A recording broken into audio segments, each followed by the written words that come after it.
మీ business ఏదైనా మీ ఊర్లో promotion చేయాలంటే అది సుమన్ టీవీతోనే సాధ్యం. ఇప్పుడే సంప్రదించండి.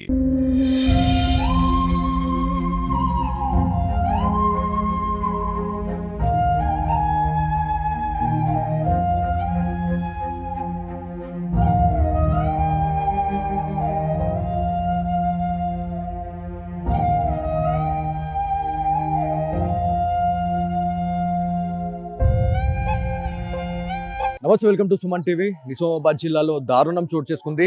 ఆన్లైన్ బెట్టింగ్ యాప్లు కావచ్చు, ఆన్లైన్ లోన్స్ కి సంబంధించి చాలా రకాలైనటువంటి ఇన్సిడెంట్స్ అయితే మనకి రోజు రోజు కనిపిస్తూనే ఉన్నాయి. సో ఇండియా వైడ్ గా ఇట్లాంటి ఇన్సిడెంట్స్ అనేవి తరచుగా జరుగుతూ ఉన్నాయి. సో మెయిన్ గా బెట్టింగ్ యాప్స్ కావచ్చు, లోన్ యాప్స్ కి సంబంధించి చాలా మంది ఉసురు తీసుకుంటా ఉన్నారు కొంతమంది ఇలాంటి వాళ్ళు. సో ఇదే అంశంపై మనతో మాట్లాడడానికైతే గ్రామస్తులు ఉన్నారు. నిజామాబాద్ జిల్లాలోని ఏదైతే మనకి బోధన్ నియోజకవర్గంలో గల ఎడపల్లి మండలంలోని వడ్డపల్లి గ్రామంలో అయితే ఒక ఇన్సిడెంట్ అయితే జరిగింది. సో హరీష్ గురించి మాట్లాడుకుంటే 22 సంవత్సరాలు నిండని హరీష్ అయితే బెట్టింగ్ యాప్లకైతే పూర్తిగా తను అడిక్ట్ అయ్యిండు అనేది మనకు తెలుస్తూ ఉంది. సో ఆన్లైన్ బెట్టింగ్ యాప్స్ గురించి మనం మాట్లాడుకుంటే గతం అంటే స్టార్టింగ్ స్టేజ్లో ఉన్నప్పుడు ఆ బెట్టింగ్ గురించి ఎవరైతే దాంట్లో మనీ డిపాజిట్ చేస్తున్న వాళ్ళకి కొంత ఎర అయితే ఇస్తూ ఉంటారు. సో ఒక 1000 రూపాయలు వేస్తే దానికి 3000 రావడం, 3000 వేసిన దానికి 10,000 రావడము, ఇట్లా అదంతా ఒక ట్రిక్ అనేది ఉంటుంది. సో ఒక కంప్యూటర్ ట్రిక్ అది, ఒక టెక్నికల్ ట్రిక్ అది అనేది మనకి క్లియర్గా తెలుస్తూ ఉంది.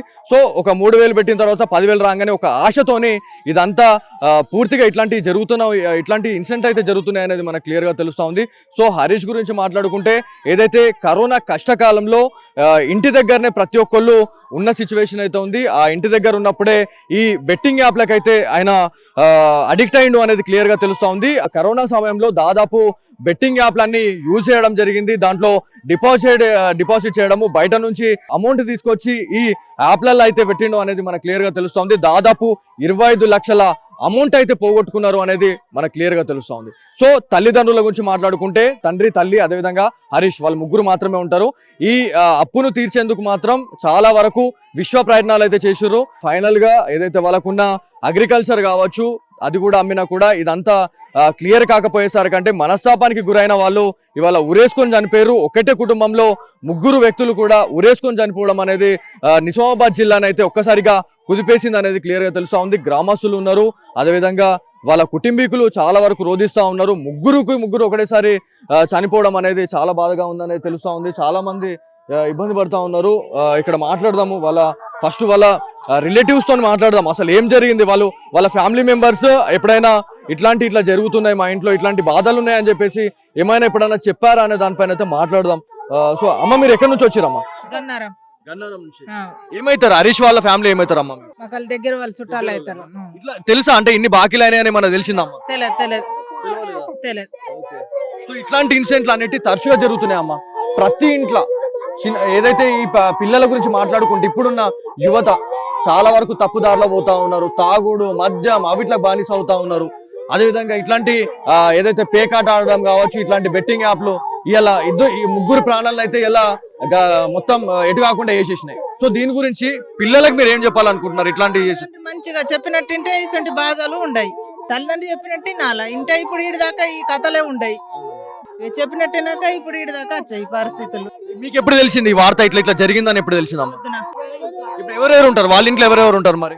మాకు అంతా తెలియరు. మాకు అక్కడికి వెళ్ళి గన్నారంకి వెళ్ళి చుట్టాలు అవుతారు అన్నట్టు అన్నాస్తాం. ఎవరితో మాట్లాడినా వాళ్ళు ఒకటే మాట్లాడుతూ ఉన్నారు. మెయిన్ గా యువత గురించి మాట్లాడుకుంటే తల్లిదండ్రుల మాట వినకపోవడం వల్లే ఇట్లాంటి ఇన్సిడెంట్స్ అనేవి జరుగుతున్నాయి అనేది క్లియర్ గా వాళ్ళు ఆరోపిస్తూ ఉన్నారు. గ్రామస్తులు ఉన్నారు, గ్రామస్తులతో కూడా మనం మాట్లాడదాము.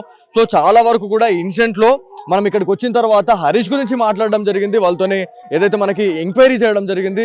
హరీష్ కి సంబంధించి మాట్లాడుకుంటే ఒక హోటల్ అనేది ఉంది వాళ్ళకి, అదేవిధంగా ఒక షాప్ కూడా ఉంది. సో ఇంత మంచి దందాలు ఉన్నాక కూడా ఈ బెట్టింగ్ యాప్ల మాయలో పడైతే వీళ్ళు మొత్తం ఆగమైపోయింది ఇల్లు అనేది మనకు క్లియర్ గా తెలుస్తా ఉంది.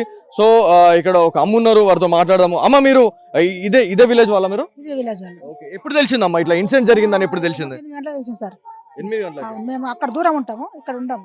కానీ ఇట్లా తెలిసిన తర్వాత చాలా బాధ అనిపించింది. అంటే 3 ఇప్పుడు ఒక్కళ్ళు చనిపోయారు అంటే అది వేరే, అది మనము ఇక సరే ఆయన చేసుకున్న దానికి ఇది అయిపోయింది అని చెప్పుకోవచ్చు. కానీ ఆయన చేసిన తప్పుకి వాళ్ళ అమ్మ చచ్చిపోయింది, వాళ్ళ నాన్న చనిపోయాడు. సో చాలా మంది పిల్లలు ఇట్లాంటి వాళ్ళు ఈ బెట్టింగ్లు ఆడడము, ఈ పత్తలు అవి ఇవి ఇట్లాంటి మటకలు అవి వాడి జీవితాలు ఖరాబ్ చేసుకుంటున్నారు. మెయిన్ గా యువకులకు మీరు ఏం చెప్పాలనుకుంటున్నారు దీని గురించి? కానీ బాధ సార్, ఇది అయితే మస్తు ఊరికే బాధ సార్. ఇట్లా జరగద్దు కూడా, ఎవరికి కూడా జరగద్దు, ఇటువంటి కొడుకులు కూడా ఉండద్దు కూడా. అంత బాధ ఇది, ఇంకొక రావద్దు కూడా. ఎట్లా ఉంటుండే హరీష్, ఎట్లా ఉంటుండే మరి? ఇప్పుడు మీరు గ్రామంలో చూస్తుండే పొద్దున్న లేవగానే వాళ్ళు వస్తుండే పోతుండే, మంచిగా ఉంటుండే, అందరితో మంచిగా ఉంటుండే, హోటల్ పెట్టుకుంటుండు, అలా అయ్యే హోటల్ ఉంటుండే. వాళ్ళ అమ్మ ఆయన హరీష్ అది కూరగాయలు పోయినకి నిజామాబాద్ వెళ్తుండ్రి. నిన్న రాత్రి కూడా వెళ్ళిండ్రు. ఇక వచ్చిండ్రు, తిన్నారో లేదో సారు తెలియదు పాపం వాళ్ళు. మీరు చెప్పండి, అంటే హరీష్ గాని లేకపోతే వాళ్ళ తల్లిదండ్రులు ఎట్లా ఉంటుండే మీతోనే? మంచిగానే ఉంటుండ్రు సార్, మంచిగానే, వాళ్ళు మంచోళ్ళే సో సార్. మరి ఇంత మంచి మంచోళ్లకు ఇట్లా ఇలా అవమానాలు తట్టుకోలేక తెచ్చిన బాకి ఏదైతే వాళ్ళ కొడుకు చేసిన బాకి తట్టుకోలేక, అవమానాలు తట్టుకోలేక చనిపోయారు. సో మెయిన్ గా ఇదంతా మీకు ఎప్పుడైనా తెలిసిందా? అంటే ఇట్లా అంటే ఎవరైనా అప్పులో వచ్చి బాధ పెట్టుడు అట్లాంటివి మనం చూస్తుండే, అట్లాంటివి మనకు తెలిసింది? మాకు తెలియలేదు, మేము పండ్లకి వెళ్తాము, మాకు తెలియలేదు. మాకు తెలియదు. అంటే ఇప్పుడు నా ఇంట్లో విషయం ఇంట్లో విషయం నాకు తెలియదు సార్. నేను ఉన్న విషయం నాకు తెలియదు, నా ఇంట్లో విషయం నీకు తెలియదు. చెప్పుకోం కదా ఎవరి బాధ ఎవరికి.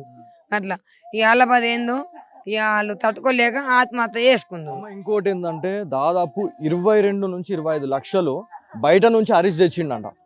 సో అంటే ఎంత ఇది సిల్లిగా అనిపిస్తుంది అంటే 22 సంవత్సరాల పిల్లగాడికి అసలు వాళ్ళు ఎట్లా బాకిచ్చిర్రు అనేది చాలా మందికి ఉంది ప్రశ్న.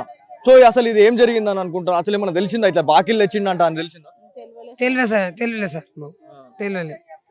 ఓకే, భూమి అమ్మేసిన పైసలన్నీ అలానే పెట్టేసిండు. భూమి మొత్తం 1.5 ఎకరం భూమి దాకా అమ్మేసిండ్రు. వాళ్ళ అమ్మ కూరగాయలు అమ్ముతుండే, వాళ్ళ నాన్న పని చేస్తుండే, వాళ్ళ నాన్న తాగుడు బీడి సిగరెట్ ఏది లేకుండే. ఆ కష్టం మీదే బతికినోళ్ళు ఇజ్జత్కి భరించలేక ఇప్పుడు వాళ్ళు తీసుకున్నారు అంతే. గ్రామస్తులేనా, ఊరోళ్ళేనా?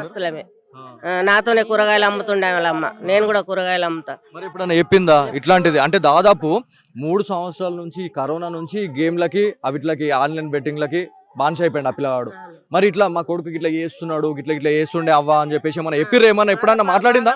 బాధపడ్డది. పోయిన ఆదివారం నాడు అంగట్లో కూర్చుండి ఏడిచింది, నా కొడుకు ఇట్లా చేస్తుండు, ఇక అంగడి కూడా రాను, నిజామాబాద్కి ఇద్దరం పోతే ఇద్దరికి వస్తేమన్నా వస్తే అవి పొదుపులు కట్టుకుంటా అని ఇప్పుడు కూరగాయలు అమ్ముడు బంద్ చేసి కూడా నిజామాబాద్ ఇద్దరు తల్లి కొడుకులు హోటల్ పనికి పోతుండ్రు. రాత్రి పనికోయి వచ్చినాక ఈ పని చేసుకున్నారు వాళ్ళు. ఇప్పుడు ఆ పిల్లగాడు చేసిన దానికి వీళ్ళిద్దరు కూడా బలైపోయారు. తను ఏమన్నా అంటే అయ్యో నా కొడుకు ఏమవుతాడేమో, ఒక్కోడే కొడుకు నాకు, నా కొడుకు ఏమన్నా అవుతాడేమో అని బాధపడ్డది, ఏడిచింది, చెప్పుకుంటూ ఏడిచింది. ఇది యాక్చువల్లీ నిజామాబాద్ జిల్లానే కాదు, 2 తెలుగు రాష్ట్రాల్లో చాలా సర్వసాధారణం అయిపోయినాయి ఇట్లాంటి ఆన్లైన్ బెట్టింగ్ యాప్స్ కావచ్చు, ఆన్లైన్కి సంబంధించిన లోన్ అమౌంట్స్ ఏవైతే మనం లోన్ యాప్స్ గురించి మనం మాట్లాడుకుంటూ ఉంటాం. సో అవి కూడా చాలా వరకు మనకి కాల్స్ వస్తుండే, మనకి పర్సనల్గా ప్రైవేట్ కాల్స్ వస్తుండే, స్పామ్ కాల్స్ అని చెప్పి చెప్తా ఉంటాం. చాలా వరకు వాటిని కొంతమంది ఏం చేస్తారంటే పైసలు కనబడని వాళ్ళకి ఇట్లాంటి కాల్స్ వచ్చిన తర్వాత మీకు ఒక 10,000 ఇస్తాం, 20,000 ఇస్తాం, దాన్ని మీరు మంత్లీ డివైడ్ చేసుకొని మీరు కట్టుకోవచ్చు అని చెప్పేసి కూడా చాలా వరకు మనకి ఇట్లాంటి కాల్స్ అయితే వస్తూ ఉంటే, ఏదైతే యువత గురించి చాలా వరకు ఇది అడిక్ట్ అవుతా ఉన్నారు.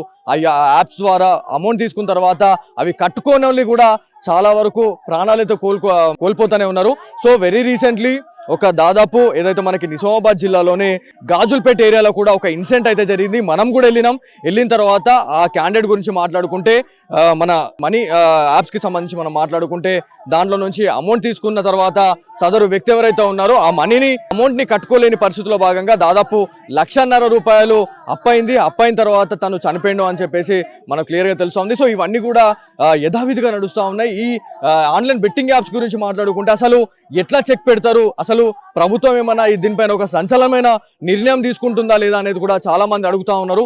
సో దీనిపైన అసలు ఏముంటది రానున్న రోజులు అనేది ఖచ్చితంగా వేచి చూడాల్సిన అవసరం ఎంతైనా ఉంది. సో వడ్డేపల్లి గ్రామంలో అయితే ఇప్పటికే విషాద ఛాయలు అయితే అలుముకున్నాయి. ఒక్క ప్రాణంతో పోయేది దాదాపు 3 ప్రాణాలు బలైపోయాయి, ఉరేసుకొని చనిపోయారు అనేది గ్రామస్తులు కూడా అసలు నమ్మలేకపోతున్న సిచ్యువేషన్ అయితే ఉంది. సో ఇది ఇక్కడ ఉన్న తాజా పరిస్థితి. కెమెరా పర్సన్ కార్తిక్ తో బాలు, సుమన్ టీవీ, వడ్డేపల్లి నుంచి.